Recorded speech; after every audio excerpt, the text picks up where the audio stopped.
Right. So for my project, I'm talking about the pros and cons of social media and how our ethical frameworks that we've discussed in this class affect them.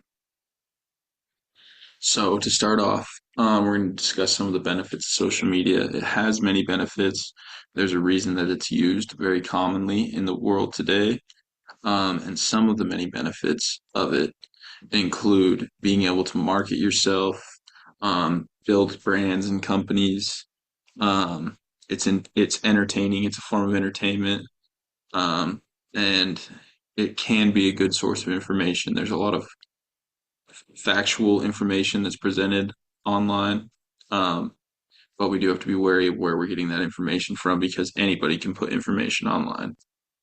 Um, and also, it can be very useful in spreading information quickly. So if there's something that a large group of people need to know about, anybody in a certain area, um, you can go to an area specific group chat via social media and share out any information that needs to get out quickly.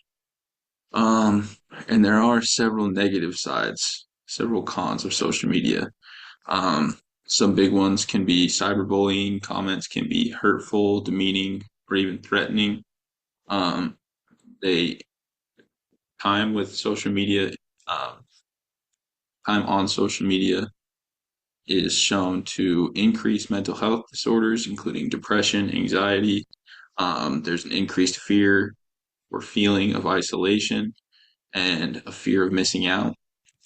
And there's a lot of misinformation on the internet as well. 66% of US consumers of social media believe that 76% or more of the news on social media is biased, and 60% globally say news organizations regularly report false stories. So there is a bunch of that, and then I've just included a couple graphs that support it. So 56 um, percent of people thought that the stories um, had their facts wrong, or 50% said stories are biased. Um, yeah, and so there's a bunch of the people are to the point where they're not believing what they're seeing. They know that it's misinformation. And then this is just a graph that shows um, low depression symptoms versus high depression symptoms, and then the amount of social media sessions per week. So not hours per se, but the amount of times that you spend on social media. And what you can see the trend is here is that the high depression symptoms go up over time with the more sessions that you do per week, whereas the low depression symptoms actually kind of go down. So um, there is like a baseline of low depression symptoms that kind of gets fixed by social media, the dopamine hits that we get from that. But the overall feeling of like high depressive, major disorder depressive symptoms, major depressive disorder symptoms increases over time. And then I also found this graph that discusses in 14 to 24 year olds um, the negative and positive effects of different social media outlets, which I find is very interesting. So they experience more loneliness, depression, anxiety, body image, bullying, FOMO, and worse sleep. Um, but a lot of times they are able to self-identify a little bit better. They're able to find videos or posts that they relate to and build some sort of sense of community around that. And so there are good parts about it too. It's just more on the individual layer level that there tends to be more issues involved. So how this relates to the different ethical frameworks.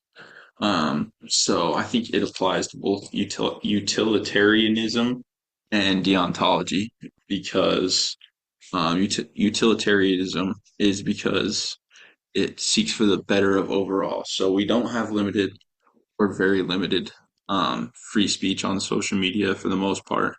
The only thing that is limited that was decided in the Alanis versus United States case is anything that is an inherent threat that the individual intends to back up or follow through with. Um, And so other than that, anything that isn't threatening is allowed on. So that's why we can see posts where people say harsh things to each other, tell people to do certain actions, stuff like that. But that's all protected under the First Amendment and our right to free speech because it isn't threatening. Nobody's really getting harmed, besides the psychological state of it, which is a big issue, obviously.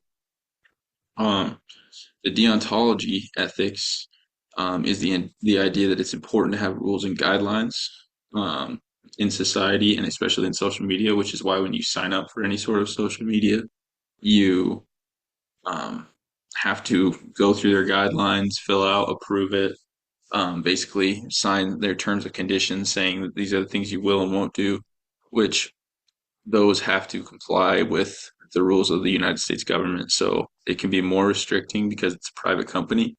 But the fact of the matter is that if you post something and they don't block it, then it, as long as it isn't threatening, it's not a crime. It just might be cause for removal from the platform. Um, and then the other ethic that I think really goes along well with this is the rights-based ethics, promoting individuals' freedom of speech. So that's more, both of these are kind of more on an overall good for society versus overall bad for society. It's good to have rules, but it's also good for society to let people be themselves. Whereas the rights-based ethics focuses more on the individual's right to freedom of speech. And it's because we do have our um, rights that we can use um, this type of language, do these types of action on social media. Um, However, that brings up the argument of whether or not we should. Um, I think that it's important that we are able to say what we want and speak our minds freely on social media, but I also feel that the world would be a better place if we were kinder to each other. I think being able to hide behind a screen really affects how people interact with each other. You would probably not say some things that you might type, and I think that that can be hurtful to society overall, but also limiting people's ability to express themselves can be hurtful to society and create more of a totalitarianism style of government where we're overly restricted and overly criminalized for what we say. So it's a very fine balance. Um, it's very difficult to manage, but personally, I think we should spend less time on social media, more time interacting with each other. But your right to social media is um, backed by the First Amendment. And so you can do with that what you please.